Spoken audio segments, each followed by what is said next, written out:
ఇట్లా కట్ అయ్యి ఇడిపోతున్నాయి. అది తెగింది.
అట్లా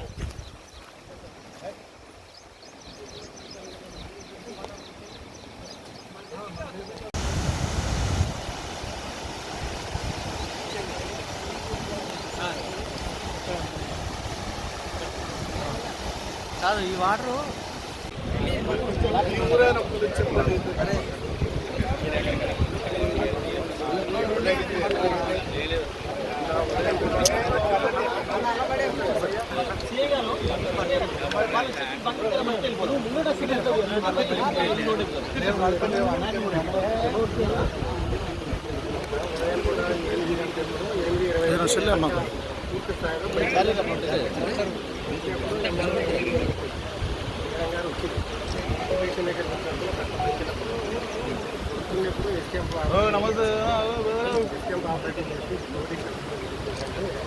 వచ్చింది మేడం గారు వచ్చి ఆ నీళ్ళు ఆగే దగ్గర రాంపురం దగ్గర ఏదో ప్రాబ్లం ఎగ్జాక్ట్లీ 10 గంటల రెండు ఒకేసారి ఆ కట్ట మీదకి నీళ్ళు పూర్తి స్థాయిలో అక్కడికి ఇక్కడికి కుదురుకుంటే మొత్తం వెళ్ళిపోయినాయి సార్. లెఫ్ట్ సైడ్ మొత్తం పూర్తిగా ఊరి దగ్గర నుంచి మొత్తం ఇచ్చేది. వచ్చిన టయానికి కరెక్ట్గా ఎస్టాబ్లిష్ చేస్తే ఈ బ్లాస్ట్ కాకపోయేది సార్. చాలా నష్టం జరగలేదు. ప్రజలకు మాత్రానికి రైతులకి తీవ్ర నష్టం జరిగింది. వేస్టేజ్ మునిగిది మాత్రానికి 600 ఎకరాలు ఉంది. 600 ఎకరాల్లో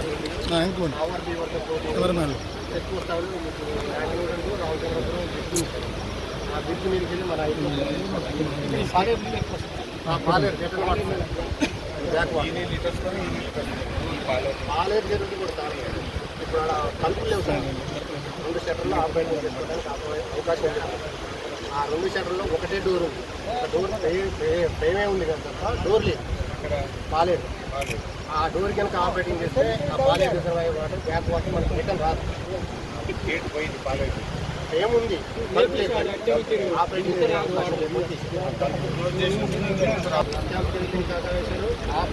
ప్రతి ఇప్పుడు మనం పోయి చూసిన బిల్డింగ్ చేసి ఓపెన్ చేయలేకపోయింది. అది ఓపెన్ చేయలేదు కనుక మా దగ్గర ఉన్న ఓపెన్ చేస్తే ఓపెన్ చేస్తారు. కానీ ఆ టాకాలు వేయడం వల్ల జేసీకి వచ్చిన సాయంతో జేసీ సాయం ఓపెన్ చేయాలి. ప్రభుత్వం సకాలంలో ప్రభుత్వం కాదు ఉన్న పలంగా అయితే తుమ్మలనాగేశ్వర గారు మంత్రి గారు పొంగులేటి శ్రీనివాసరెడ్డి గారు మంత్రి గారు కావాలని చెప్పి 2024 ఏప్రిల్ 12 గారు నిధులించలేదు. డిఆర్ఏలు ఫీల్డ్ అసిస్టెంట్లు పోలీసు వాళ్ళు ఒక్కొక్కరి నుంచి 4 చొప్పున 16 మందిని సిబ్బందిని పెట్టి కావాలి పెట్టి నీళ్ళు తీసుకుపోయారు. ఆ నీళ్ళు తీసుకుపోయినప్పుడు ఈ మొత్తం సీల్ పడేశారు. బిల్డింగ్లు పెట్టి సీల్ చేసి తీసుకుపోయారు. మళ్ళీ వాటిని రీఓపెనింగ్ చేయకుండా నీళ్ళు వదిలేశారు. పూర్తి స్థాయిలో నీళ్లు ఒకేసారి 1,60,000 పాలేరు రిజర్వాయర్ చేసుకుంటూ ట్యాంక్ వాటర్ రిటర్న్ పోలేదు. ఈ వాటర్ ఇటు ఈ వాటర్ ఇటు దగ్గరలో ఉండబట్టి 2 గంటలు ప్లాస్టిక్ ఎక్కువ సార్. ఇప్పుడు 7 ఉన్నది కూడా ఎన్ఎస్పీ కెనాల్ కింద ఉన్న రైతులు వాటి పట్టాలు లేవు. పూర్తిగా 2 ఎకరాలు 3 ఎకరాలు 4 ఎకరాలు ఉన్న రైతులే పూర్తి స్థాయిలో దెబ్బతింది. ఇప్పుడు ఇచ్చారు సార్ ఫీల్డ్ ఆఫీసర్ ఏమీ వచ్చింది.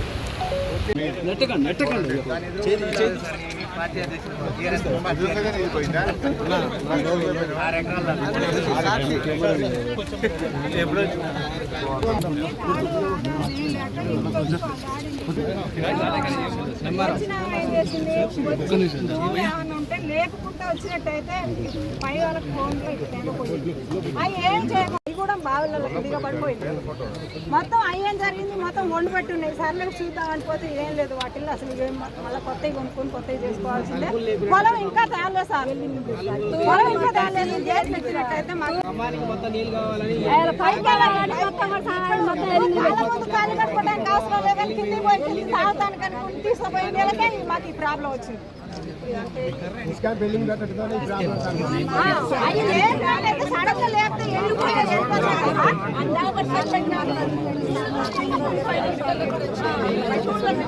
ఇళ్ళకి వచ్చినాయి మేడం, ఇళ్ళకి వచ్చినాయి. తాళాలు వేసుకొని బయటకు వెళ్ళాం మేడం. మేము మొత్తం అటు ఊడిపోయినాయి. అసలు అటు అక్కడ బ్రిడ్జి రాను కూడా మొత్తం కొట్టుకొని పోయినాయి పొలాలు కూడా.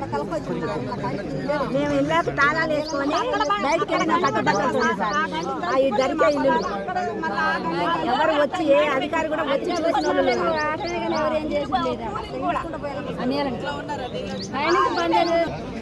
ఎన్ని ఎకరాల నష్టం జరిగింది చూసి ఇసుక బయటలు పెడితే ఆ పొలం పనికిరాదు. అది మొత్తం మళ్ళీ చేయాలంటే చాలా కష్టం. కనీసం ఒక ఎకరానికి ఒక 50,000 రూపాయలు సాయం చేసి ఆ ఇసుక బయట పెట్టిన పొలాలు తిరిగి చేసుకోవడానికి రైతులకు సాయం చేయాలని చెప్పి అసెంబ్లీలో మాట్లాడి ప్రభుత్వానికి చెప్పడం కోసం చూసి వాస్తవ పరిస్థితి అంచనా వేయడానికి మేము వచ్చాం.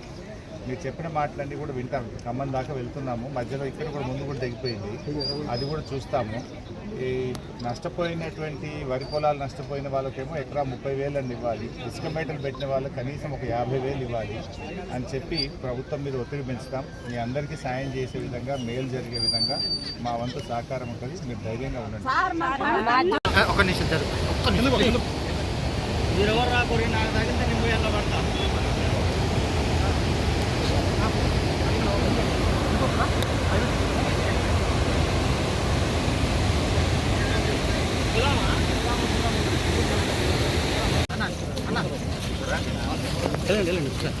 అందరికి కావాలి ఇప్పుడు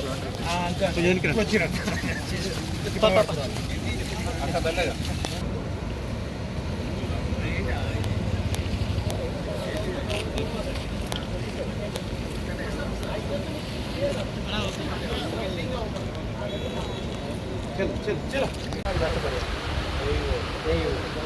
ఇప్పుడు ఈ జనం ఆపడానికి ఇక్కడి నుంచి వర్షాలకు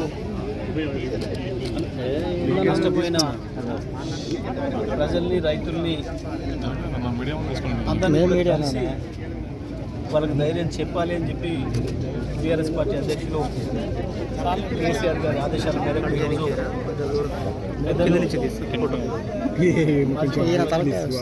హరీష్ రావు గారు ఆగట్లేవా లోపల ఆగట్లే వదిలే నీ ఒకటే మైక్ అడగలే అయినా రావట్లేవు కదా.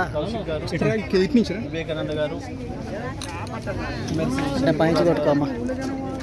ఇక్కడ మా మాజీ శాసనసభ్యులు మల్ల యాదవ్ గారు, కిషోర్ గారు,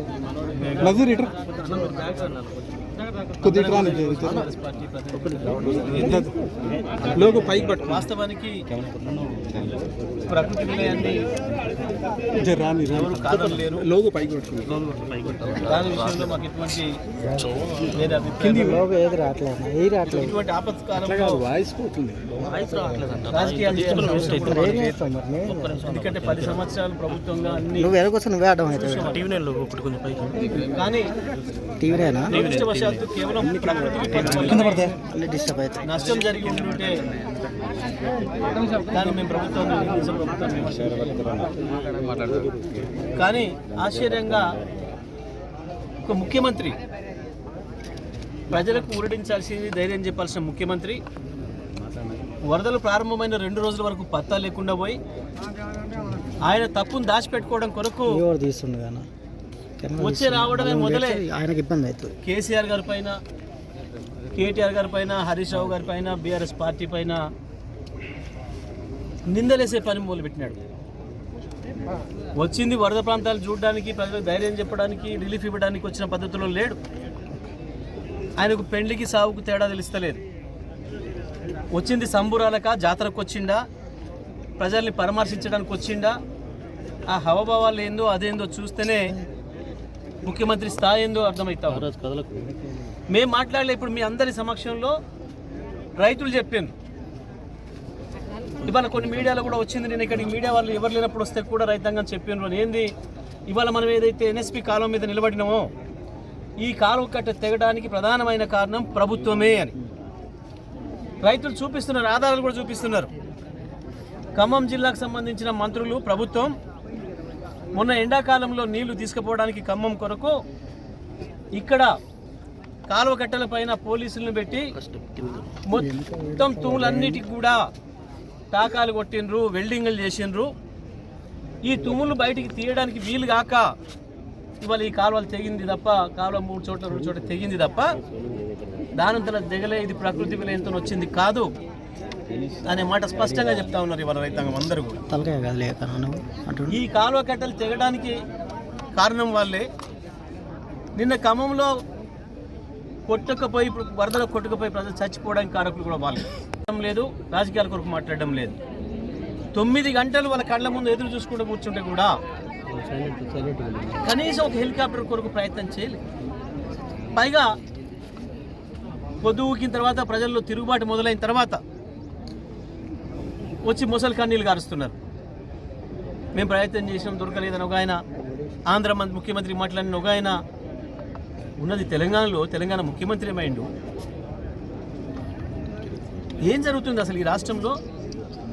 ప్రజల్ని గాలికి వదిలేసి ముఖ్యమంత్రి, మంత్రులు జల్సాలలో ఉన్నారు.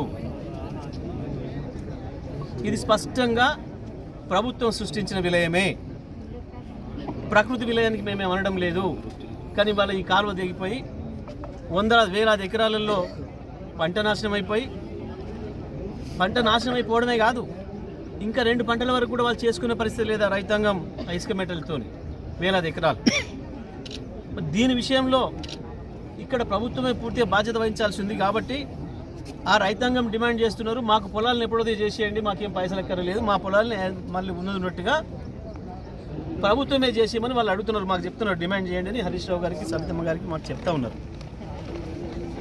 ఈ రకంగా మా తరఫున మాట్లాడండి అని చెప్తున్నారు. మేము మాట్లాడితే రాజకీయం అని మాట్లాడుతున్నారు. మేము మాట్లాడక ముందే మీరు రాజకీయం మాట్లాడుతున్నారు. మీకంటే ముందే మా వాళ్ళే ప్రజలలో ఉన్నారు, మా బీఆర్ఎస్ పార్టీ కార్యకర్తలే ప్రజలలో ఉన్నారు. మీ ముఖ్యమంత్రి, మీ మంత్రులు అడ్రస్ లేకుంటున్నారు. మొన్న రోజు మొత్తం 2 రోజులు మొత్తము బీఆర్ఎస్ పార్టీ ప్రజలలో ఉంది. ఇప్పుడు కూడా గతంలో ఇటువంటి సంభవించిన రోజు కేసీఆర్ గారు ఒక్కసారి నిద్రపోలే, మమ్మల్ని నిద్రపోనియలే.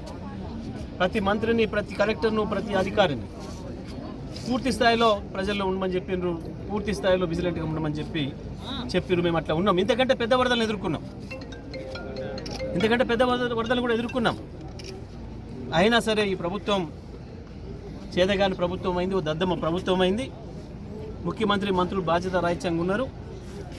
దానివల్లనే జరిగింది ఇదని చెప్పి రైతాంగం చెప్తున్నారు. ఇప్పటికి కూడా మనకు కనబడుతుంది. మీడియా మిత్రులు అందరూ కూడా పోయి చూడండి. అక్కడ వాస్తవానికి ఎస్కేప్ ఛానల్ అనేది చాలా ముఖ్యమైనది. ఇటువంటి సందర్భాల కొరకు మాత్రమే పెడతారు దాన్ని. ఆ ఎస్కేప్ ఛానల్కి కూడా వెల్డింగ్ చేసేసి లేపకుండా చేసిండ్రు. దానివల్లనే ఈ ఉపద్రవం సంభవించింది, దానివల్లనే తెగిపోయినాయి కాలువలు అని చెప్పి సాధారణమైన రైతులు చెప్తున్నారు. వాళ్ళు చెప్పేది అబద్ధం కాదు, కనబడుతుంది ఇప్పుడు మనకు అక్కడ పోయి చూస్తే కూడా. ఇది వాస్తవం. దీనికి తప్పకుండా మంత్రులు, రాష్ట్ర ప్రభుత్వమే బాధ్యత తీసుకోవాలి. ఈ జరిగిన మొత్తం నష్టానికి వాళ్ళదే బాధ్యత. మేమేం రాజీనామాలు చేయండి, ఏమంటే మాకు పదవులు ఏంటని మేము అడుగుతలేము. మీ చేతగాని తనానికి, ఈ ప్రభుత్వం నిస్సహాయతకి నిదర్శనంగా ఇవి కనబడుతున్నాయి. తెగిపోయిన కాలువ కట్టలు, మొత్తం మేట కొట్టుకుపోయిన పొలాలు కనబడుతున్నాయి. దీనిపైన మేము డిమాండ్ చేస్తూ ఉన్నాం బీఆర్ఎస్ పార్టీగా. ఎట్టి పరిస్థితుల్లో కూడా ఇక్కడ జరిగిన నష్టానికి ప్రభుత్వమే పూర్తి బాధ్యత తీసుకొని రైతాంగానికి ఊరట కల్పించాలి, ధైర్యం కల్పించాలి, వాళ్ళని తిరిగి వ్యవసాయం చేసుకునే పద్ధతులకు తీసుకురావాలి. దానిపైన పెద్దలు హరీష్ రావు గారు 50,000 రూపాయలకు తక్కువ అయితే మాకు బాగా కాదు పొలం. మేము ఇప్పుడు పెట్టిన పెట్టుబడే 30,000 రూపాయలు పోయింది. ఇంకా 50,000 పెడితే తప్ప మళ్ళీ పొలాలు మా చేతికి రావనే మాట చెప్తున్నారు. కాబట్టి మేట కొట్టుకుపోయిన పొలాలకు 50,000 రూపాయలు పరిహారం ఇవ్వాలి, సహాయం చేయాలి ప్రభుత్వం నుంచి. మిగతా పొలాలకు మొత్తం కూడా ఏదైతే పంట నష్టపోయిన పొలాలకు 30,000 రూపాయల చొప్పున పరిహారం ఇవ్వాలి. ఇది మేము కొత్తగా చేస్తున్న డిమాండ్ కాదు. ఇది గతంలో కాంగ్రెస్ పార్టీ కూడా చెప్పింది. కాంగ్రెస్ పార్టీ ఇప్పటి పిసిసి అధ్యక్షులు కావచ్చు, ఇప్పుడున్న మంత్రులు కావచ్చు, ఆ రోజు చెప్పిన డిమాండ్లే ఉన్నాయి. వాళ్ళు ఆ రోజు ఏదైతే ప్రజల తరఫున డిమాండ్ చేసిండ్రో ప్రజలు చెప్పిన పద్ధతిలో దాన్ని అమలు చేయమని చెప్పి మేము అడుగుతా ఉన్నాం, డిమాండ్ చేస్తూ ఉన్నాం బీఆర్ఎస్ పార్టీ తరఫున.